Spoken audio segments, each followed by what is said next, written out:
1015 FM, 720 AM. KDON, the talk of Las Vegas.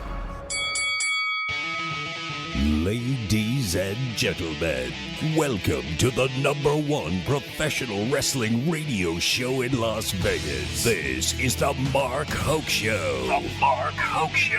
1 full hour of wrestling news, entertainment, and lots of Sin City surprises from inside the squared circle.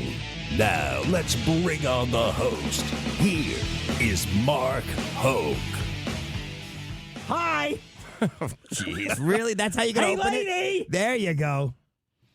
Just in case anybody was going to church, listen to the car. We were just having a conversation before we went on air here on the Mark Hoke Show, and thanks for joining us. That Fish, you're a disappointment. Yeah, that's what my mom said. I told you. You are a horrible disappointment. But hey. He won't air guitar with the theme with me. I told you I'm not Rick Boogs. I can't wear the denim singlet, as James pointed out, which, by the way, Pat McAfee loves the denim singlet. How do you wrestle in a denim singlet? Ask Rick Boogs. Oh, good God. And his air guitar, air guitar. Ugh. Guitar hero. There you go. So bad. Anyway, hey, welcome to the Mark Hoke Show. I'm your esteemed host, Mark Hoke. Thanks for being with us here on 1015 FM, 720 AM KDON here in Las Vegas. And for those of you listening around the world, we do appreciate it. #1 show in Macedonia, people. We're getting to that. Andrew Fish Fane, wearing the Eagles jersey, by the way. Well, God bless it's you. a Reggie White jersey. It's the name on the front doesn't matter. It's the name on the back that matters on this jersey.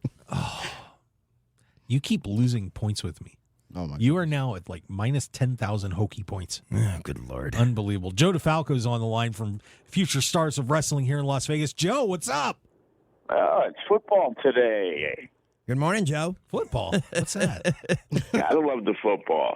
I love the. By the way, Get your handicapper guy on a few weeks ago. It's time for the teasers. Make some money. yeah. Hey, make sure you check out Brad Powers. Go online. Yeah, he's got some Check picks out up. I'm sure. 1-800-JOE wins, baby. I would, Joe. I want you to chart your picks. I want to see if you actually have a winning season. I bet he does. Well, when I pick winners, it's based off a 13-point teaser. So Once again, most people would rather risk $20 to win $500 than risk $200 to win $150. Well, that's no fun, right? A win's a win. Absolutely. It usually is. All right, and sitting in with us today, we have a very special guest. He is a regular on the Shooting Pod Press podcast and local here, James Samuel, sitting in with us. We're excited to have James here. James, what's up? What's going on, man? I'm honored to be on this show with Fish, You shouldn't be. a legend, Joe, at FSW, and you, sir. So I'm ready to go. All right. There's a lot that happened last week. A whole lot. I think there was. I think. And yet, you know what didn't happen? What didn't happen? Dominic did not turn That's on Ray right, yet. because he's his son. No, but we do have the big feud of Adam Cole feuding with Tony Schiavone, so that's the big news. That's right, because Tony has changed. And I've heard stories that Tony's a little salty at times anyway. But have you noticed watching AEW that Tony is just not taking guff off anybody right now? I mean, he is. He's got his eyes on Britt Baker, though. Yeah, well, Adam Cole didn't like that. I know. But yeah, Schiavone, show a little edge. God, I wonder if he's going to get. I think it's going to lead to a interpromotional feud with the tag team of Pat McAfee and Tony Schiavone. Oh dear Lord! I think Schiavone misses Mike Tenay. Well, he should be in town still, so. Wow, this is gonna deviate. This has so gone down quickly. such a bad rabbit hole. Oh my God, we gotta get to all the news and everything. There's so much happened. But first, I do want to give a quick thanks out to everybody that's been downloading the podcast. Of course, you can download those on Google Podcasts, Podbean, Apple Podcasts, Spotify, Amazon Music, TuneIn, and Alexa, iHeartRadio. We're seriously like getting international already. as we've been heard in quite a few different countries. We're huge in Macedonia, like I said. Yeah, we got a hit in North Macedonia. Oh, North. Oh, see, I don't like North. It's Southern Macedonia is a much better area. It's the same country. They just put a North on it. But we picked up listeners around the world, of course, here in the U.S., Canada, the UK, Australia, Ireland, Russia, Greece, Macedonia, Romania, and Germany. And we want to thank all of you for downloading the podcast and for everybody listening around. It's greatly appreciated as we get this show rolling and we find our footing. So it's been a lot of fun. The poker gang's coming through for me a little bit, I think, and we do appreciate that. So pretty cool. News. Let's see where we want to start. Good Lord. I obviously I think we got to talk about All Out. So maybe we'll get that over with to kick things off. What a show. I'll tell you, I think I hit all my predictions 100%. I think you did. I believe that you did, actually. I'm pretty sure. I lost on the Bucks. I gave the Bucks a I shot. I actually hit that one. I think I lost. I think I said Darby was going to actually beat CM Punk. Well, you were high. Yeah, I know. Higher than Darby Allin, apparently. But what an amazing card that was. I went down to the Orleans where they had showings at the theater. Fun atmosphere down there to get to see that on a giant screen. That was really cool. The one thing it was a really good turnout. Is that true? I won't say a great turnout, no, but it was okay. But it was fun. The one thing we were wrong about, we totally underestimated the amount of run-ins there were going to be, or celebrity show-up. Not celebrity, but how guest appearances by people. Yeah, we missed a couple, and I can't believe I forgot about Ruby Soho showing up. But obviously we had the debuts of Ruby Soho winning the Women's Battle Royal. As the Joker. She was the Joker. Not a surprise there. Of course, Adam Cole, Bryan Danielson, and Suzuki showing up. I mean, what a night that was. But yeah, and honestly, and Joe, I don't know if you got to see the card. Did you get to watch it? I did not. Well, you guys need to go watch it. James, did you see it? I sure did. Would you agree with me at top to bottom? That was just great wrestling from start to finish. One of the best pay-per-views I think in the last 5 years. It was incredible. So, and but my question to you, sir, what was the highlight match in your opinion? See, that's tough because, and I'm going to get into Joe about spots in a minute, but I think just initially, the tag match in the cage, was Bucks and Lucha Brothers. It was unbelievable. Some spots in there that I wasn't too thrilled with here and there, but overall, it was an unbelievable. I think match. in a Bucks match, that's going to be a theme. They're going to put it on a great match. There's going to be some spots in there. You're going to be like, did that have to be in there? But I think they're showing us that they're one of the premier tag teams of their generation and maybe any generation. And obviously the Lucha Brothers. Wow. Yes. Wow. It's about time. Those guys have been there forever since the beginning, and they by far were, at the time when they got signed, the hottest tag team in wrestling. And then for some weird reason, they did absolutely nothing with them. And, it's great to see that they finally decided, hey, let's stick them together again instead of having Pentagon team with Eddie Kingston for some weird reason. Yeah, I know that was kind of goofy. Now, Joe, you can probably answer this better than anybody else. It seems that Vince McMahon obviously doesn't care what AEW does television-wise, but does the fact that they put on a pay-per-view this good, does that begin to worry McMahon at all? Because, now he's taking buy rate or whatever it is now, because I guess it's not buy rate anymore, but he's saying, oh, this is the kind of program we need to be able to put on, or does Vince McMahon still just not care? I think at 80 years old, he thinks that, they're going to be some fly-by-night company, and he's seen it all, and he's done all that. And I think it's the other people involved who think that, wow, we need to do something because AEW is signing all this talent that they're doing and universally being praised for everything that's being put out there. I saw, Bubba Dudley complaining about the match with the Young Bucks and Pentagon and Phoenix. And it's funny is because, years ago, traditional tag teams were complaining about the spot fests with the tables that the Dudleys, Edge and Christian, and the Hardys were doing. So it's funny how it's come full circle to now the veteran like him is complaining about a wrestling match. Yeah, how about that? That I did find that striking as well. And to you guys' point about does Vince care? Well, given what happened in the ratings this week with Dynamite and Raw, I kind of think he should a little bit. There's got to be a little concern. Let me just give you those numbers real quick. Pulled these off Cultaholic. Of course, everybody's reported them. The Dynamite show on Wednesday averaged 1.31 million viewers. Second biggest show they've had since the show debuted. They beat Raw in the 18 to 49 demo. And that, which is the big demo, obviously. The people that spend the money. Dynamite was at 681,000, Raw 678.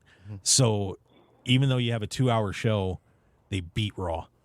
And that has to be maybe Vince isn't concerned, but there's got to be some red flags going on. Yeah, but there. I think that's why SmackDown was the show it was, because this SmackDown was the best SmackDown I've seen in a long time. It was a great show. James, what did you think about that? I don't think Vince really cares about that due to they're not on the same day. Like, the shows are on the same day. I think if they were, I think he'd be much, much more invested in how much was going on with that. But I think the momentum they are generating will, I think, make Vince McMahon put a better product out for the next couple of months. I really do believe that. I hope so too. Yeah, competition. God, I hope so. Competition always makes you better. I think technically you could say that AEW won, but how many viewers did Raw have? Well, they had over 2 million. The other one had 1.3. Vince McMahon's going to say, "See, we had more people watching." Yeah, it was 1.85 for Raw. There you go. They beat them by 500,000. Yeah. What did AEW win? The advertisers. The 18 to 49 the graphic. ones that buy the money, which is the one that everybody cares about. So, obviously, you're going to be able to say, this was coming off the big pay-per-view and so on. So we'll see where that all turns out. Obviously, it's going to be a long-term thing for everybody to watch, but certainly got everybody's attention a little bit. Another guy that got attention is we have some more fallout from the AEW pay-per-view, Kevin Owens. Yeah. Kevin Owens put out a little tweet because he used to be in a little faction with some guys, named the Young Bucks and Adam Cole.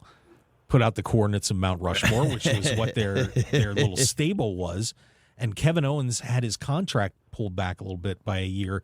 WWE apparently renegotiated some contracts. They did that. They did that before COVID, so Right. that didn't just happen. Because of it. So Kevin Owens' contract is now up January of 2022.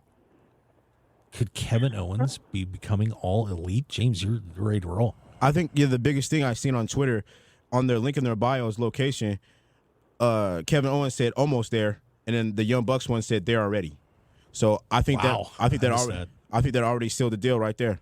I think that Kevin Owens is the next guy to leave, obviously. I believe they're actually, which is funny, they're actually extending Sami Zayn a little bit so he can't do the same thing. Joe, what do you think about that with Kevin Owens possibly hopping ship? Again, all these people, I read online, and people are like, "Oh, I can't believe it. Why would Adam Cole there?" And money-wise, and it's like, do you people not understand that Adam Cole is probably making way more money than he did before, and he only has to show up as little as they do because they're really not doing many house shows? And it's like, where was Adam Cole? Adam Cole was on the number 3 WWE show. They were on what was considered the AAA affiliate of WWE. And Kevin Owens, back from the PWG days where those guys became tight with the Young Bucks and Adam Cole, Kevin Owens has bounced around from mid-Carter to main guy for a little while, back and forth, disappearing. He's going to go where his boys are. Like, why would I not go to work with my friends for the same or probably more money and creative freedom to do whatever I wanted to do? It's not. It shouldn't even be a discussion.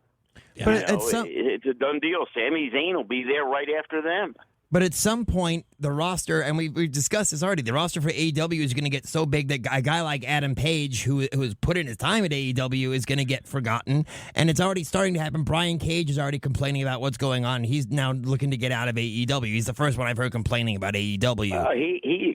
I know Brian well. He he hasn't really, Brian Cage likes to go work independent shows and do all the cool shit that he can do in a match. And he is a guy that doesn't have to take these indie bookings like Warrior and all the ones that he does, but he does because he wants to have those cool matches. He's not a guy that wants to have those 4-minute television matches, and everybody's got to look, and it's like Brian finally got paid, but he can make money elsewhere. And in this business now, more people are concerned with, their happiness. Right, but is going to be a point where these guys, like I said, there's not going to be enough. There's only so much time they can fill. There's not going to be enough room for these guys to all wrestle. And here's where I'm gonna counter your argument a little bit. If you see what they're doing on Dynamite and what they're doing on Rampage, plus they've got the YouTube shows, they are rotating guys through. They're setting up different matches. Like, for example, the main event on Rampage, they couldn't get that. Pac got screwed up on his travel, so they had the Andrade Idolo match with Pac and Andrade as was a main event but on Dynamite. And Andrade was absolutely, and Andrade was livid about that. I'm sure he was, but because his point was that they at least could have put it on Dynamite, not Rampage. But the one thing that you got to remember here too is they've got to get a good match on it, and they have the ability right now with this roster that they're going to be able to put on great matches with a lot of different people and a lot of different combinations, and then they're still trying to obviously. Yeah, but one-off matches don't build stories. I think this is kind of Vince's little plan. I think he wants to do. I think he wants to get their roster as inflated as possible. So Tony Khan has to deal with the problems he's not ready to deal with. How do you deal with a locker room full of disgruntled wrestlers who want their spot? Like, how do you do that being Mr. Nice Guy? That's a great point. So that's what I really feel Vince is doing. I think he's putting Tony Khan in uncomfortable situations. Because Andrade thinks, if I'm not going to be on the pay-per-view like I should be, I at least deserve to be on Dynamite because I'm that good. And rightfully so, he has that ego. Whether he's right or wrong is immaterial, but that's how he feels. And to put him on Rampage, he's like, "What the hell you do? You're putting me on your worst rated show." I don't know. How did he feel when he was on Monday Night Raw and he showed up and they didn't use him for 6 weeks in a row and he was barely on half the shows? Yeah, obviously everybody has a right, I guess you could say, to bitch about where their spots are. But as I was just saying about Pentagon and Phoenix, Santana and Ortiz, they were under the radar and just being on the YouTube shows and things like that, their roster will always fit. What's going to happen? Well, maybe Cutie Marshall won't get to be on Dynamite, thank God. But he's the booker man. And I got to give QT credit because he does a lot of the booking with Tony Khan. And, he's got a lot of juice. I heard that he doesn't, and Cody Rhodes is the guy who got him in. I've heard that Cutie doesn't even talk to those guys. He goes right to Tony Khan. Yeah. And he somehow has, jumped those other guys, which, kind of crazy. Yeah, it's interesting. And but to his credit, he's not booking himself. He booked himself to. He's not Hulk Hogan. To get himself beat up by Paul White. And that was it. Yeah, but he got himself on the pay-per-view. He did. I will say that. But where does he go? I mean, he's kind of in no man's land. But he's booking, so I'm sure he's happy. He's ahead of Brandon Cutler right now. So well, everybody should be ahead of Brandon Cutler, but that's just me. Oh my goodness! Let's wrestled my very first show, Brandon Cutler. Yeah, I'm not excited about Brandon Cutler, and I wasn't that excited after I saw him wrestle on my first show with you. Oh, poor Brandon Cutler taking the hit on the show. All right, do want to mention? Let's see, because I'm gonna save some of this for the second half. The PWI 500 that came out this week. Joe, not a fan apparently. Kenny Omega. Worst thing. That's the worst thing ever, man. It's like you basically have to like brown nose these guys for the year and, send in all the results because God forbid they actually like pay attention to who a quality wrestler is. They had, mostly the only guys from FSW who were on there were, a Chris Bay, and everybody else is forgotten. And then you have these other guys that, because they have a social media following and people think they're funny, they get to be in there. And if you look at it, it's truly ridiculous. I did go down through the whole list, so I will say you have a very valid argument there. But it's there, so let's talk about it real quick. Kenny Omega wins for the year, and of course the period ran through June last year to July this year. So Omega number 1, Roman Reigns number 2. Boy, Roman Reigns got to be wondering what he got to do to be number 1. Then Lashley, McIntyre, Kota Ibushi, Moxley, Will Ospreay, who, by the way, with the Forbidden Door opening up, I can't wait. I think Will Ospreay is the most underrated wrestler in the world right now.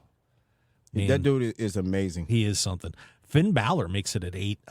Shingo Takagi at 9, and Rich Swann. That's the one that, to me, that's the most surprising. Champ, but he did have a very good year. He had a great year. Also, the former cruiserweight champ. A while back, discarded by WWE on a false accusation, and Rich Swann ends up in the top 10 this year.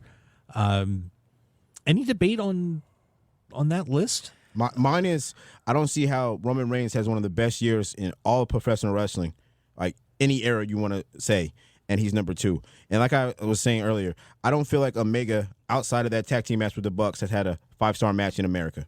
I think Omega has been really... I think the belt collector thing, that's probably why they gave it to him.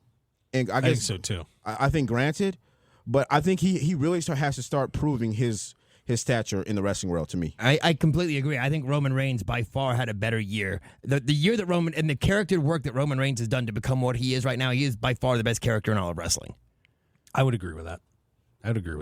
Yeah, that's the only debate that I think you've got is, does Kenny Omega coming off the AEW tag titles and then, being the AAA champ, Impact champ, and AEW champion outweigh what Roman Reigns did for the year?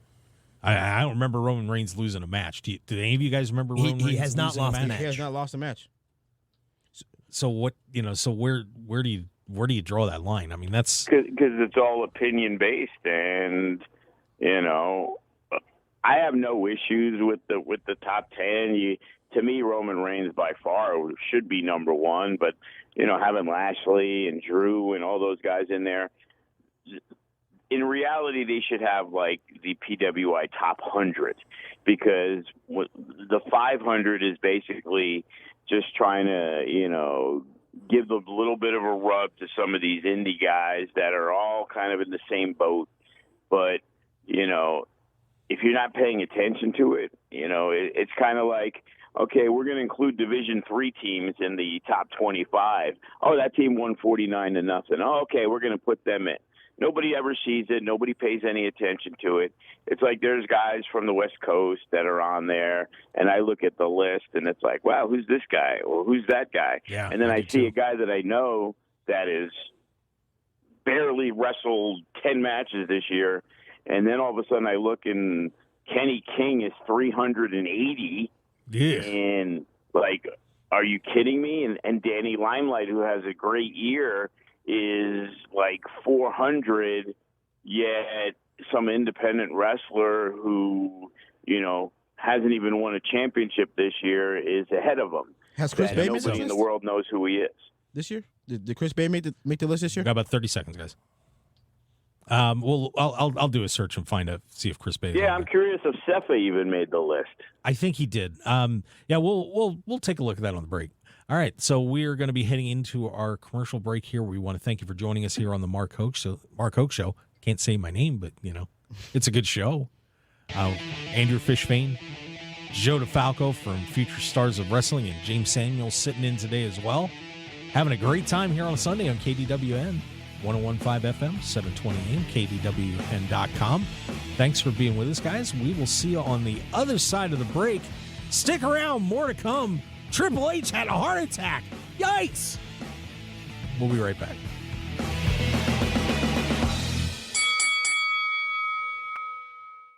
1015 FM, 720 AM, the talk of Las Vegas.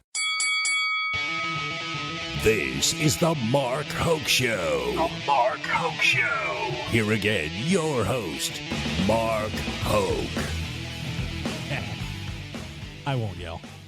I'll be nice. No? Wow, you guys went quiet. See, that's what happens if I tone it down. Everybody's like, I can't tone it down. Keep it toned down. No. Mark Hoke here along with Joe DeFalco. By the way, Bay was in 94. Bay was 94. So just wanted to let you know about that.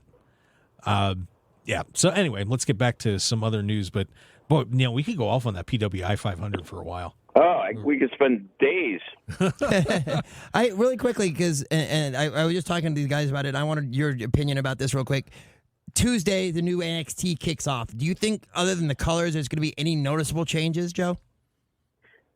No, I don't really think so. I think it's going to be more of the inner workings of what's going on, and then, they're going to, probably emphasize, Steiner's kid and some new blood, but it's like, everything was about getting younger, so they put the belt on Samoa Joe. So Absolutely. Joe, I did want to ask on the PWI 500, one name that I'm personally not familiar with, and I guess I've got to study up a little bit more. Do you know anything about the Laredo Kid? Yeah, I know of him. He's hit me up, on numerous occasions about being booked. He's kind of like that high flyer, Southwest guy who has been making a little bit of a name for himself. No different than like Fuego del Sol, who happened to get a good opportunity and got to AEW. But there's so many of those types of guys that they come in and they'll give you a good match and they'll work for relatively, inexpensive. They're more at trying to get experience and work for better companies and basically, try to make their, pad their resume. That way other people can get looked at. Unfortunately, the thing is, it's like, we promote because of our school. We're having D'Lo Brown, who's one of the head of talent relations at Impact, and Sin Bodhi, who gets to work as, a guest trainer at developmental for NXT when they're doing different things. And, there's a few others that we've had, even Kikutaro, who actually is stuck in Japan right now. But he's a guy that comes through comes through FSW. And, that's a big pitch for us when we're talking about, when you're trying to pick a wrestling school. The thing is, you need to be somewhere where the people that you're involved with have done something in the business, because there's a million guys out there and there's a lot of good wrestlers, and we have really good wrestlers too that just haven't gotten that break, but they may be better than, 25% of the other signed guys. We got lucky because of Cross and Zoe Stark and Chris Bay and now Sefa Fatu. So now people look at FSW as a breeding ground for some of the new talent. But, if you come from some small school and you're just wrestling random shows, 50 to 100 people, it's really hard to get on the radar. It's like scouts at baseball. It's the same thing. It's finding that needle in the haystack because there's so many wrestling companies, especially now. Like when we first started in 2009, we ran unopposed for 7-8 years. Now, there could be a month where there's 6 other shows in town. None as good as ours, of course. Of course. Well, and the reason that I brought him up was he was rated 22nd. He jumped from 299 to 22. And he is ahead. Well, yeah, that's kind of crazy. So he's ahead of Keith Lee. He's ahead of Okada. He's ahead of MJF, Braun Strowman, Walter, Nick Aldis, Jacob Fatu, Cesaro, Pac, Adam Page, AJ Styles, he was ahead of all of those guys. Well, all the people who worked for PWI really enjoyed the dinner that Laredo Kid bought for them. He must have, yeah. I guess. The lovely parting gifts. Yeah, so that was kind of a surprise to see like that I name said, that high. Yeah, but there's tons of guys on there that, for no rhyme, no reason, it's like, why did they like this guy so much? You know what I mean? It's like, yeah, I don't know. I thought that one kind of stood out to me a little bit. No, that definitely should. Yeah.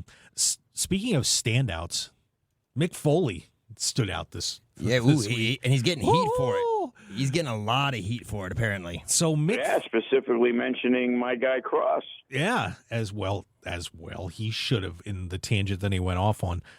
If you did not hear what the hardcore legend Mick Foley said, put up a little video titled WWE We've Got a Problem.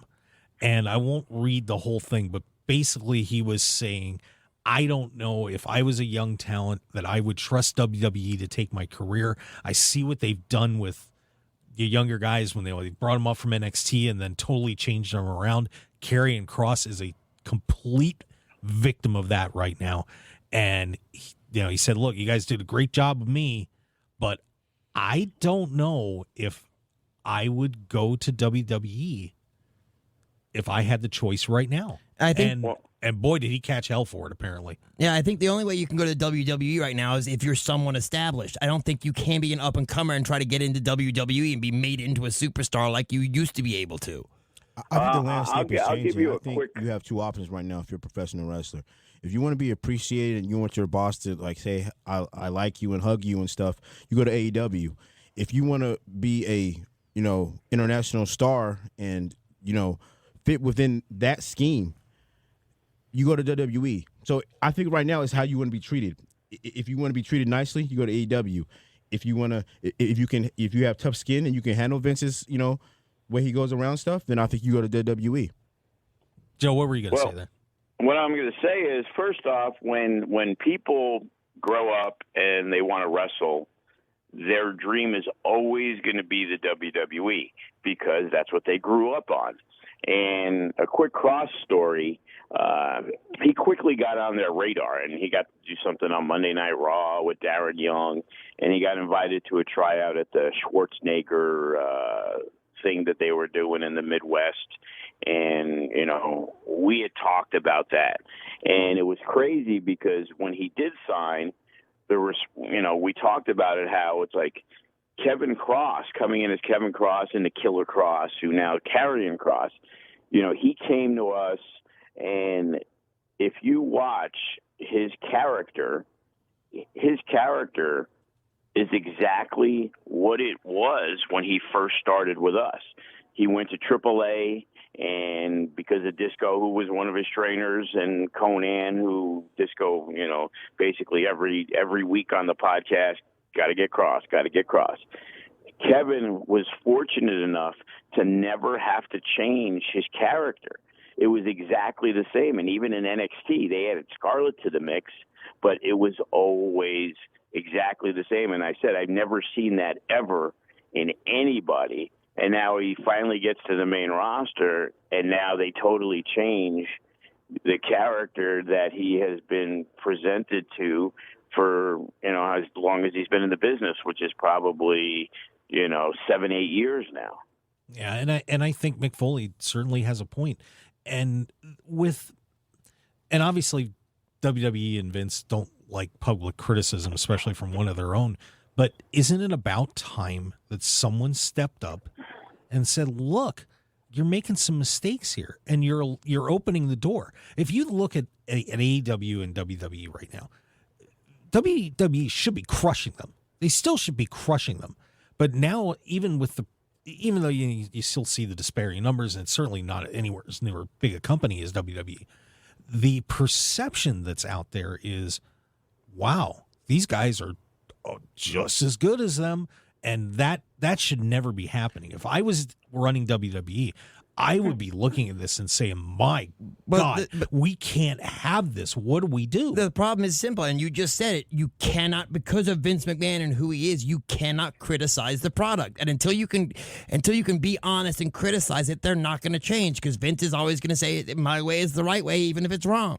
Because I'm Vince freaking McMahon. Plus, too, I think with like if you really dive into the signings of AEW, it's kind of guys that Vince doesn't believe in, like guys that he doesn't in his own view of wrestlers. So I think that's going to continue happening. Guys like that are going to continue to go to AEW, and then Vince is going to search the world for his type of guys he wants to implement his storylines with.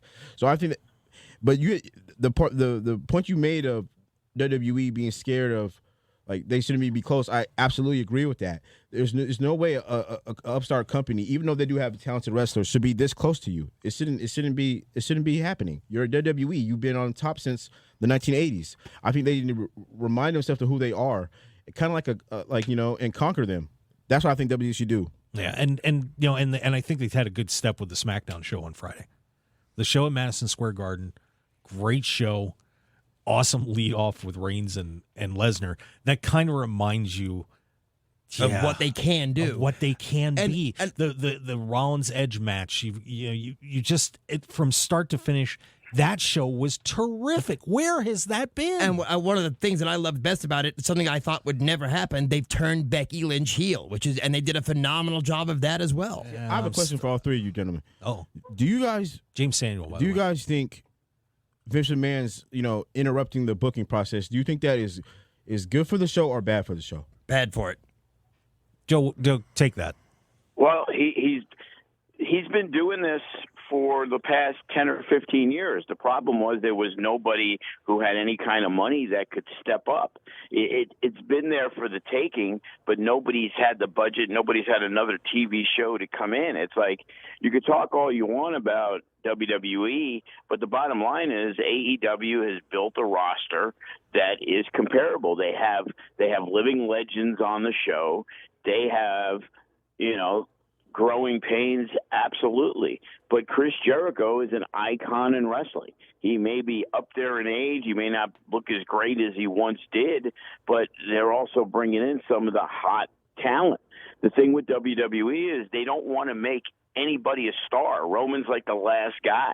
Like Finn Balor's in this week, Kevin Owens is in next week, Bray Wyatt's in the week after, and it's like they're rotating all these guys.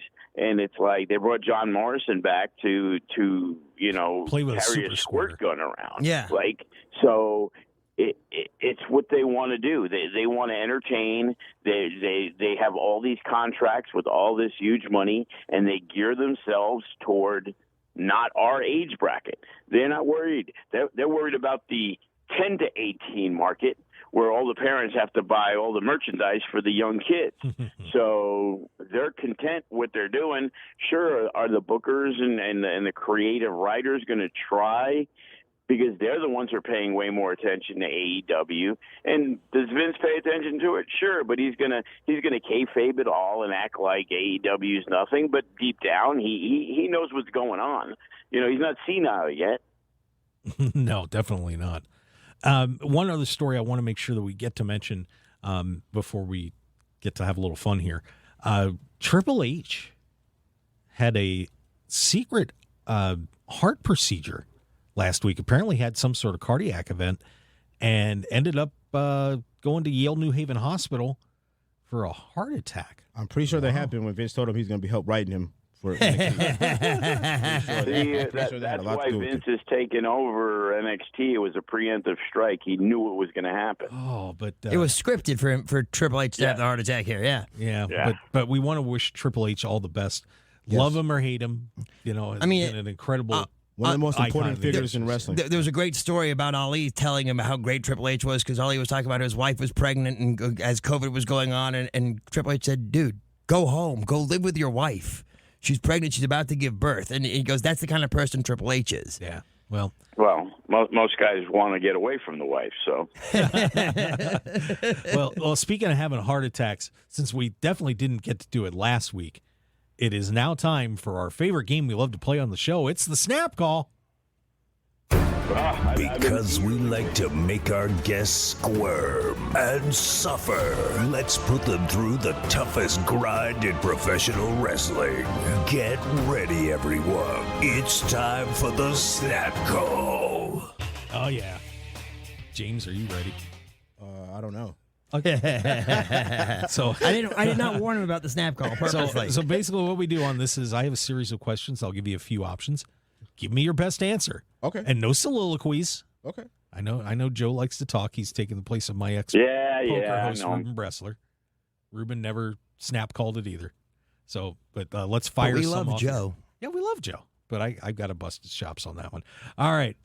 First question. Let's go with, well, we were talking about Triple H, so let's do this. What really caused Triple H's heart issue? Having to wear the Vince McMahon scapegoat costume sucks. It's really having you sweat like crazy. Stephanie decided to recreate the multiple holiday celebration scene in Deadpool. If you guys saw Deadpool, you know what I'm talking about. If you didn't, well, you're missing out. Or he walked into the NXT offices and was greeted by Brother Love sitting in his chair saying, "I love you." Fish? Yeah, the first one. The Vince McMahon costume. The scapegoat costume? Yeah. Joe? I'm going to go with the Brother Love one. James?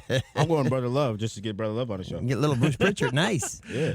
That, oh God, I couldn't imagine seeing Pritchard in the NXT offices. Anyway, Mick Foley's comments were, it's okay he spoke his mind.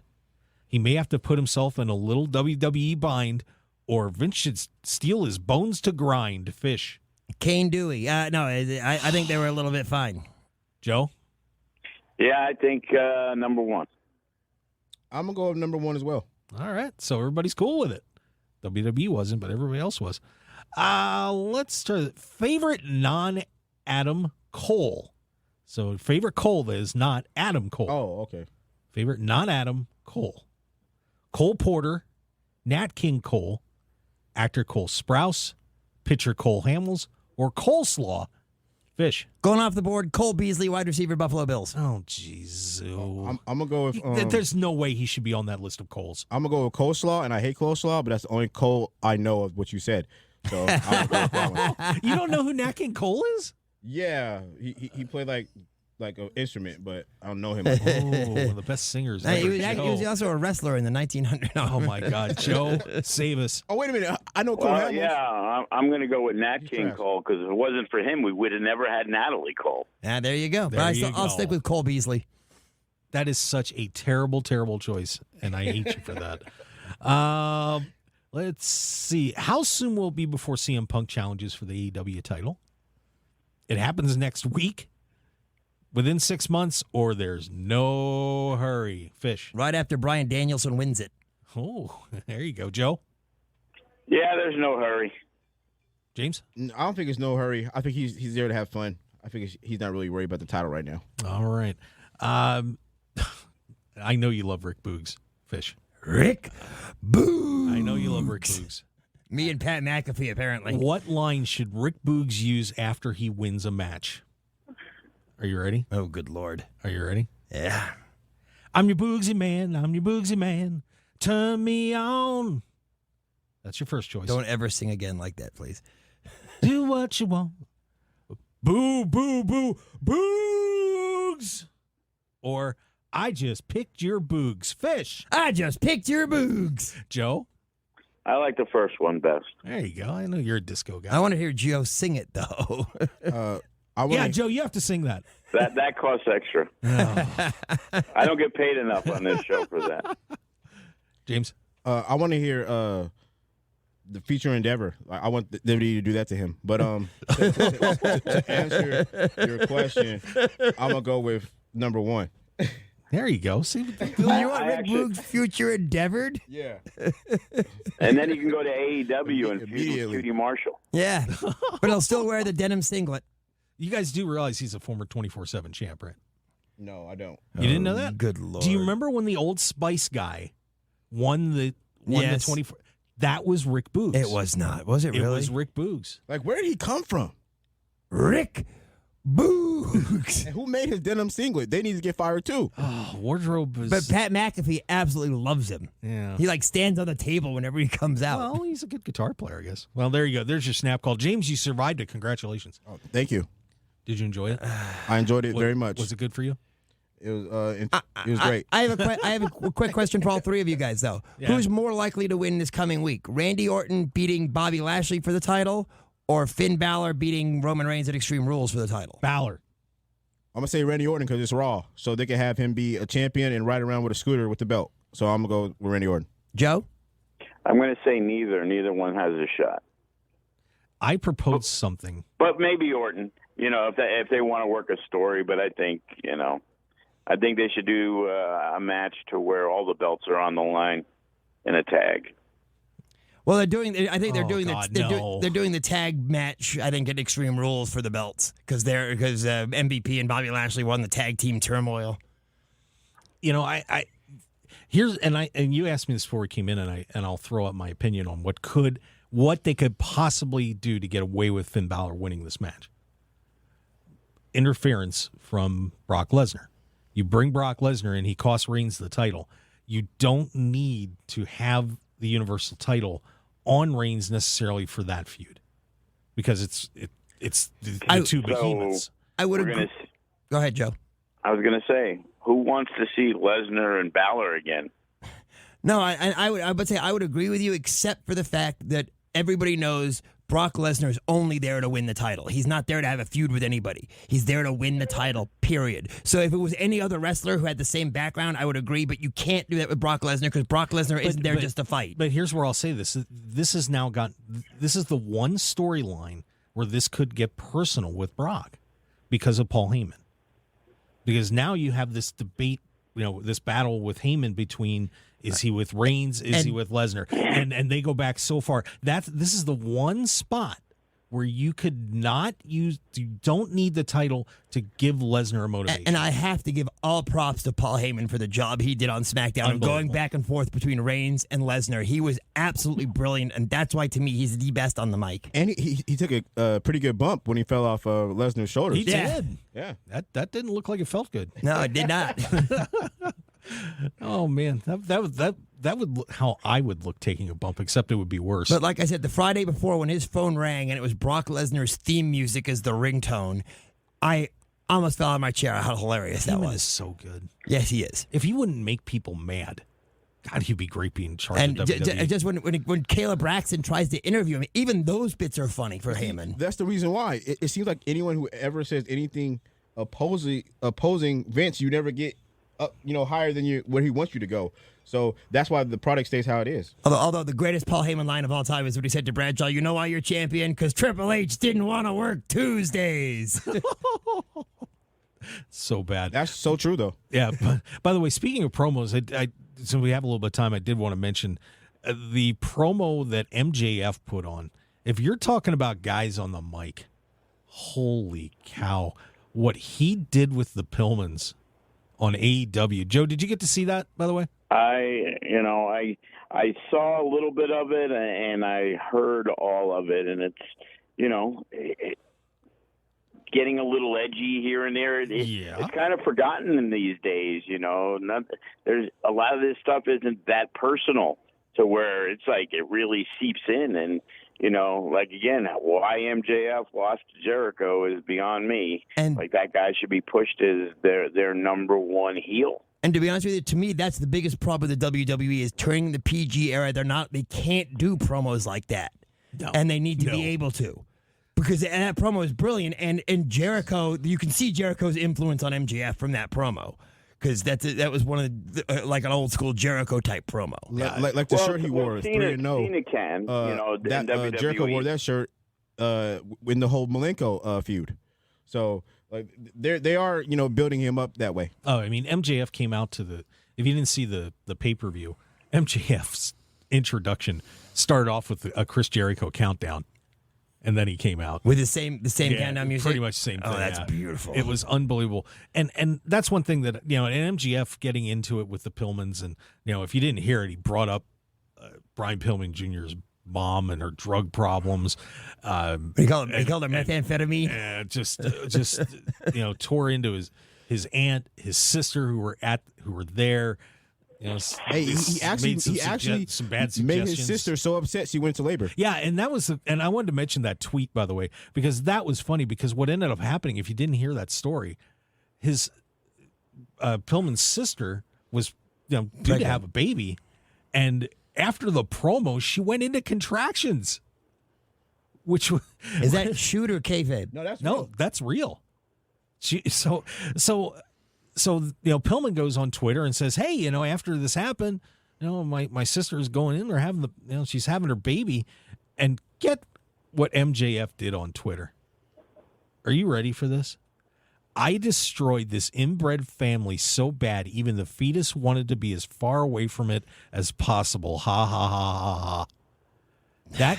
That guy is unbelievably clever. And you think Vince isn't drooling about when his contract expires and he's going to sign him away to WWE? And that would be interesting. I think he's definitely going. I think he's going to turn him into the next EC3.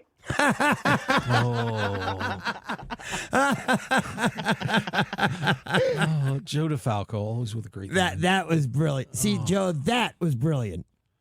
Unreal. Well, that's exactly what's going to happen, too. Oh, wow. Well, with that... What a perfect way to end it. We wrap up another edition of the Mark Hoke Show. Hey, check out the website, markhokeshow.com. You can follow us on Twitter at Mark Hoke Show, Facebook, The Mark Hoke Show. We got Fish at The Fish 1969. You can catch Joe FSW Vegas. James, I didn't get any socials for you. I got a couple seconds real quick. 28 1990. Say that again real quick. Billy Kimber, 28 1990 on Twitter. All right. Thanks for being with us. We really do appreciate it. Download those podcasts on Podbean or wherever you can find them. Thanks for joining us. Great show. I'm Mark Hoke. Enjoy your Sunday, guys, and get back in that ring. Have some fun.